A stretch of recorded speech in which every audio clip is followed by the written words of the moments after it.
Hello everyone, welcome back to the quick tech tutorial. Today for this video of quick tech I will be showing you how to log out from the emo account of yours that has been logged in into the phone.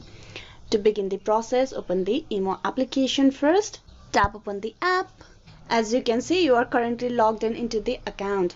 Now to log out from this, what you need to do is tap on the profile icon on the top left, tap that. Once you're at the profile page, you need to tap on settings. Tap on settings. In the setting page, you tap on account and security. Tap that. There in the account and security, just above delete emo account, you will have the logout option. You tap that.